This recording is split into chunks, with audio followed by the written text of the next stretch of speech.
All right, today I thought I'd do another story time like I did.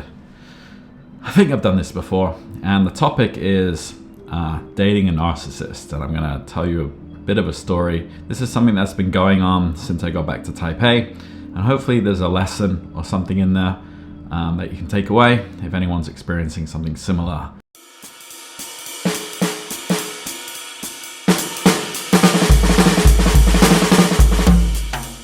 So for those who don't know, I've been living in Taiwan for I think this is my 15th year. So earlier on this year, I decided that I'm gonna go live somewhere else. So I packed up all my stuff into one suitcase and one bag, and I got rid of my apartment and most of my stuff, and I decided to shoot off to Europe, to all the countries that I've always wanted to go, like Croatia. I went to Split, Dubrovnik, where they filmed Game of Thrones, or part of it. I went to Krakow, Poland. I went to Milan. I went to Greece. I went to south of France. And then I went to Thailand, spent some time there. And then I spent a month in Vietnam. And then after that, I was like, well, I kind of like Vietnam, but Taiwan is really my home. It's where my friends are. It's the place I'm used to. It's a great place. So I came back. However, because I'm doing this all Japanese all the time thing, which is why a lot of you follow me, I had already had plans to go to Japan. I don't think they were set in stone until I actually got back here. I can't remember when I booked my flights and everything. So I get back here about a month ago now, and I start dating. So I got really lucky. And this is kind of like Murphy's Law. Of course, when I'm gonna be here for only 6 weeks, I get all the best matches on Bumble. And I'm meeting hot girls left, right, and center. The levels of which I'm not used to. And of course that happens when I'm about to leave. Of course I'm gonna meet a girl that I like when I'm about to leave. So I met this girl, let's call her Christina. So we meet up, we go on a first date. It's cool, we go to some tapas, we drink 2 bottles of wine. Then we went to some bar that I know, we had a couple cocktails, and she was actually I just like drinking beers. Do you wanna walk on the street and just grab a 7-Eleven beer? So this is after I've just spent a bunch of money on cocktails. She tells me she wants to drink a fucking $2 beer. So I'm all right, we do that. We walk around a little bit and we sit outside this kind of I think it was a hotel, but it was kind of nice outside. It had trees with lights wrapped around them, and it was just a cool area to sit. So we're sitting there, and she starts telling me she's really having a good time, and we make out. So we're making out, we're getting close, and then she goes, I gotta pee. And I'm well, maybe we can head back to the bar. And she's no, maybe I don't know, I need somewhere closer or something like that. And I lived not far away. So I'm thinking, is she trying to say something, So I'm well, there's a taxi. Let's just go to my house and we'll finish the drinks there and maybe get a couple more and we'll just hang out at my house. And she's okay, fine. Jump in the cab, go back to my house. She's busting in the cab. I started busting in the cab. Pee, that is. And yeah, she came in and went to the bathroom. We hung out. Bing bang bosh, you know how the story goes. And that was the first date. Now, after that, she messages me a lot. And she's what I would describe as love bombing me. Now, for those who don't know what love bombing is, it's a tactic used by narcissists and sociopaths and psychopaths, probably. If you've read up about narcissists and how to recognize people with narcissistic personality disorder, you'll notice that they employ a few different tactics, and they kind of do it in order as well. I remember being into this topic 5 years ago for some reason. Maybe I was messing around with the wrong girl or something. I don't know, I can't remember why, but I read 3 books on it. So it goes like this. The first stage when you're dating a narcissist is called love bombing. They will love bomb you in order to make you feel great. They'll tell you you're so great. They'll tell you they love you. They'll tell you they feel a strong connection to you. And basically they're trying to make you feel really good by telling them that, you're the best person they've ever known. So then you feel like you can give yourself to them, right? If someone's vulnerable to you, you're oh wow, I can finally let go. I can put my guard down and whatever. The next stage is identity erosion.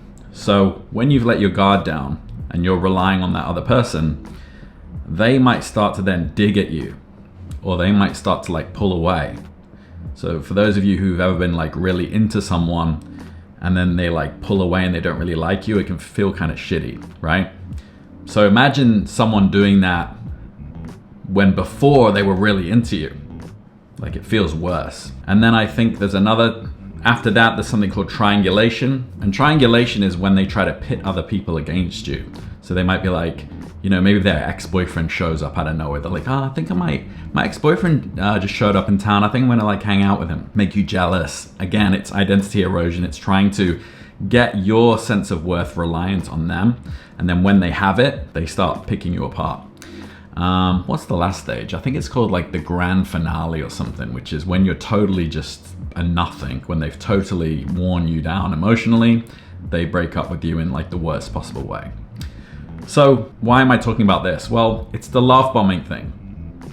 Love bombing is what this girl that I've been seeing has started doing. We've only been seeing each other like 3 weeks, and she's pretty hot. She actually pops up in my last 2 YouTube shorts if you want to see what she looks like. She's pretty hot. So the first week we meet up, we get busy. From Monday to Friday, we're texting a little bit, and I set up a second day. I'm like, yo, you want to go to this jazz club that I like? So she's like, sure. And there's like no resistance when asking her out. Like, she's so keen, she's so into me. So we go to this jazz club, and this is like the first sign of like, there's something up with this girl. So we're sitting there, and she keeps looking at her phone, and she keeps looking at herself, which is already narcissistic. And she keeps, how would I say it? She keeps announcing how cute she looks. She's like, oh, I'm so cute.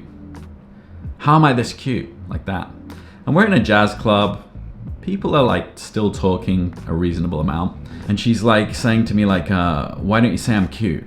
She's like, I'm cute, right? And I'm like, sure, yeah. And she's like, no, say it. I'm like, what do you mean? She's like, say you're cute, say the words. And I'm like, you're cute. And she's like, there's like this word in Chinese, it's like 骗人. It's like, stop. It's like, you're clown, you're joking. 骗人 means like trick, 骗人, trick person. You're tricking me, you're lying. It's kind of like that. So it's like, you want me to say it, and then I say it, and you're like punishing me for it. But I'm not like really into her because I'm not, you know, this is not my first rodeo. So we're sitting there, and then she's like, say I'm cute or something. I'm like, why don't we just watch the show? And then she gets in like this huff, this mood. She gets in this moody this cloud forms around us. And I've seen this before. This is not my first date with a crazy chick. So I'm like, okay. And I'm just thinking to myself, I work my ass off Monday to Friday. It's now Friday night. I have a friend texting me if I want to go out for a drink with him. And if this atmosphere doesn't end in about 2 minutes, I am out of here, and I'll quite happily never see this chick again.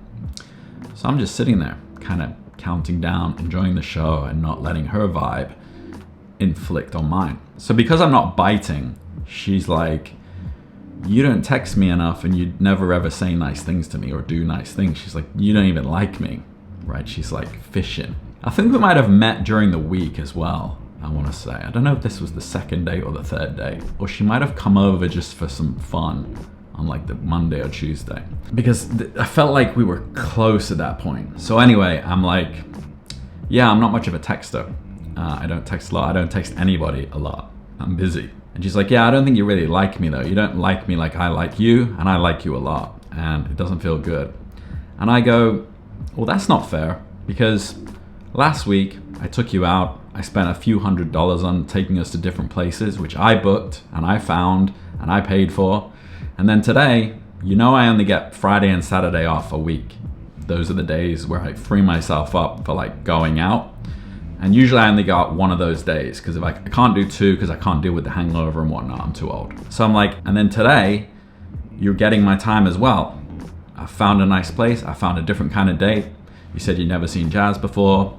It's a different kind of date than last time. You've never been here. We're watching jazz. It's a good time. I'm paying for this. I don't know how you can say I don't care. I don't know how you can say I don't show that I don't show any signs that I care. So my argument is like, actions and she wants like words, but she's bullshitting. I already know.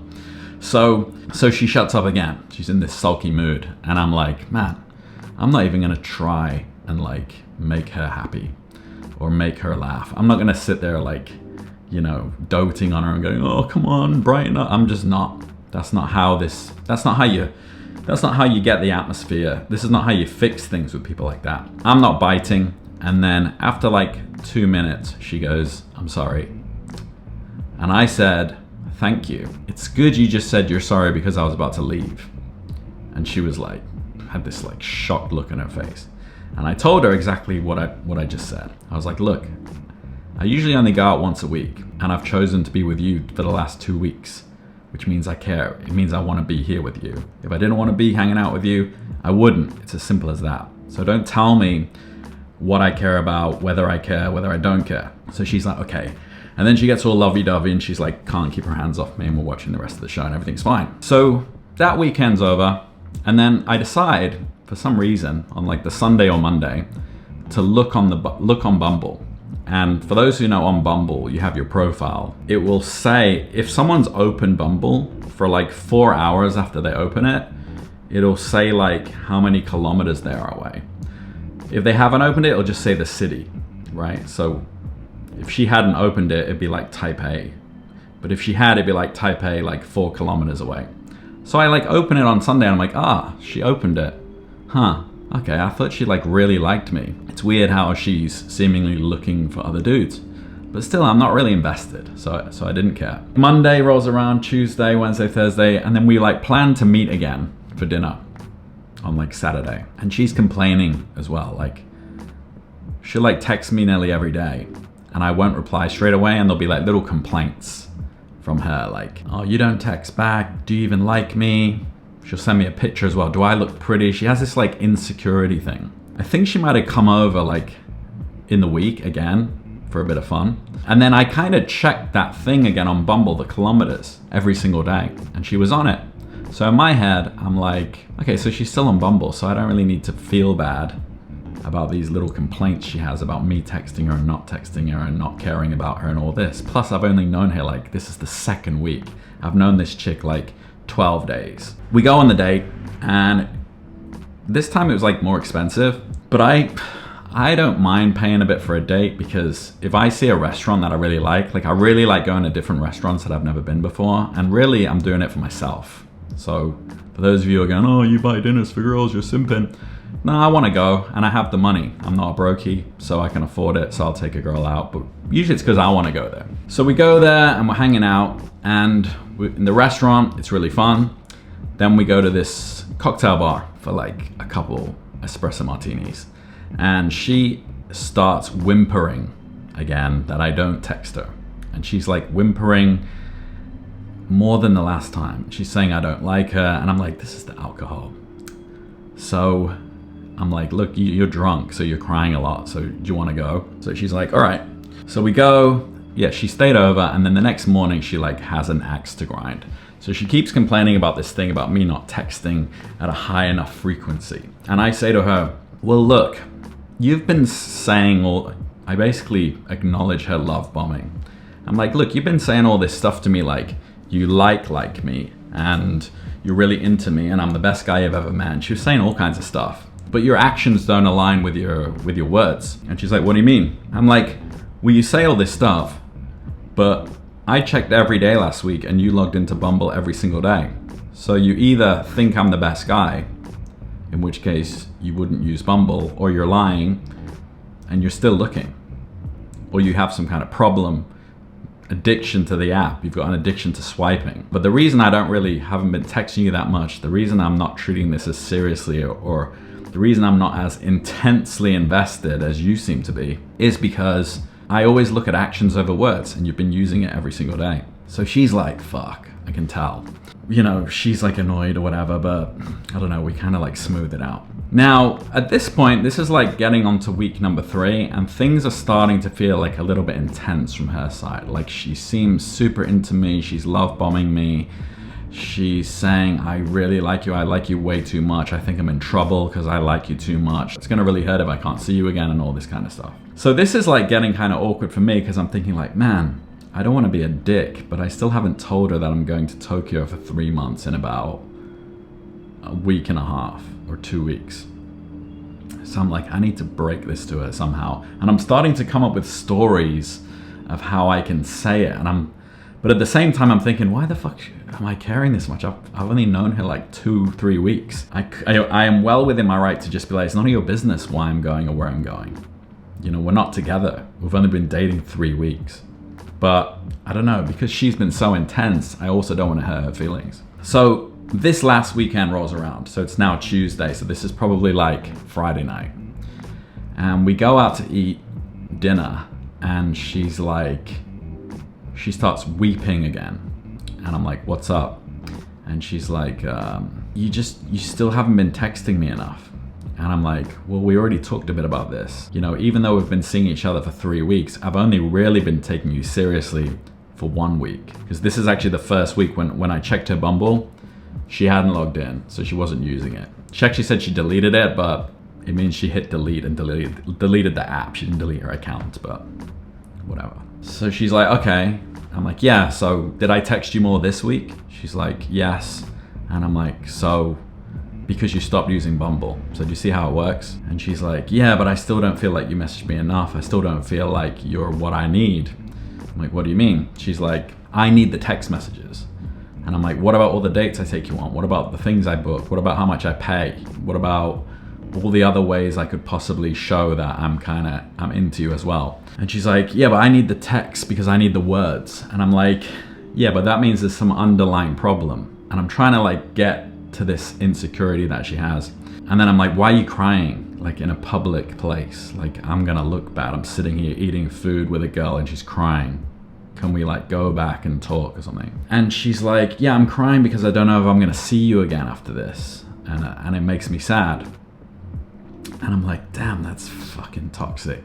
I'm like, okay, you know, I'm still like emotionally disattached. I can see, even though I can't put my finger on the red flags, I can kind of feel that they're there, you know what I mean? So she stops weeping, we go back to mine and we're hanging out. She stayed over and then the next day we're just hanging around, like having a lazy day and just screwing around. And she starts asking about my body count and stuff. I don't ask hers, but I got the impression that it wouldn't be good. And I asked her, I was like, did you date anybody after you met me? I was trying to catch her out. And she said, yes. And I'm like, wow, okay. And I'm thinking back to that first week when she was already pretty heavy with her words, her love bombing. And I'm like when? And she's like, and she kind of slipped up. She said like the word a few or something. I don't remember what she said, but she kind of stumbled on her words and then she had to kind of admit what she just said. So I think she said like she met someone in the week, like a couple days after she met me, which is totally fine. Like it's normal, right? I'm not saying it's not normal. I wasn't mad. We're not together. She can still, even right now, date whoever the hell she wants. For me, that's like how it normally works. You meet a girl, you can't expect that you're the only guy in her life, right? There's usually someone there that she's waiting to flick off. That's why she's seeing you. Or she's just seeing you and she's seeing other people, especially in the first 3 weeks. So I'm like, oh, okay. Because you were pretty, you know, some of the stuff you were saying was pretty heavy. And she's like, but you know, I didn't like any of them. And I'm just thinking, well, that's not really, the point is you were still looking, which is normal. And then she was like, yeah, and then there was a guy like on the weekend too. And I'm like, was that the weekend where we hung out? She's like, yeah. And I'm just thinking like, oh, that was the jazz bar where she's like really saying some crazy shit to me, like she's into me. And she's like, yeah, I met a guy, and he really liked me, but I didn't like him. So then I'm just thinking, so then I'm right, I was right then. You were using Bumble to meet other dudes, which is fine. But, you know, the point of this is the discrepancy between the words and the actions. So the last part of the chapter, I don't know if I'm going to sit here again, because yesterday I was like, I don't know how she's gonna react to this. I decided to drop the news about how I'm moving to Japan. So I was like she knows what I've been doing with the Japanese thing. So I sent her a message. I was like, what time do you finish work? She's like 9 p.m. So I'm like, all right. So I send the message. So in case she starts weeping at work, I sent her at like 9:30. I'm like, hey, you're not gonna like this, but I'm just letting you know that I'm moving to Japan for a couple months to finish off my 18-month kind of journey, even though this is going to take way longer than 18 months, I feel like. And I just feel like it's going to be the best environment for me. I've been dedicated to this since July 2023. I study for hours every single day. You've seen me studying, and I just want to be there for a couple months to put myself deeper in that environment. And she didn't give a shit. And for some weird reason, I kind of knew that would happen. I don't know how. Maybe it's just because the experience that I've had throughout my life. And I thought to myself, you know what? A younger me, or even a part of me right now, like I was messaging her like the full story kind of thing, like, because I think part of me was like, well, she should be upset based on her past actions, based on how she's acted in the past, based on how she really likes me and she's so into me and all this other stuff that she said. This should make her really upset. And she's like, let me read it actually.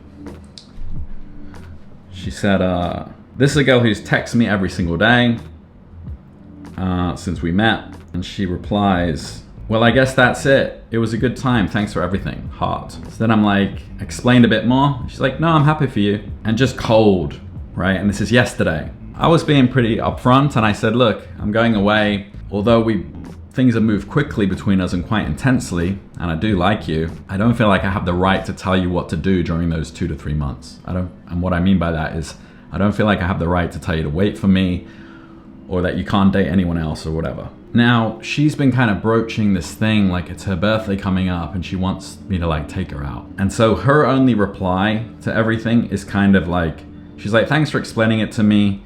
I'm like, I hope we can meet before I go. And she's like, okay. And she's like, well, don't worry, I'll find something else to do on my birthday then. I don't know how to take that. I also don't care. I don't know what she means by that.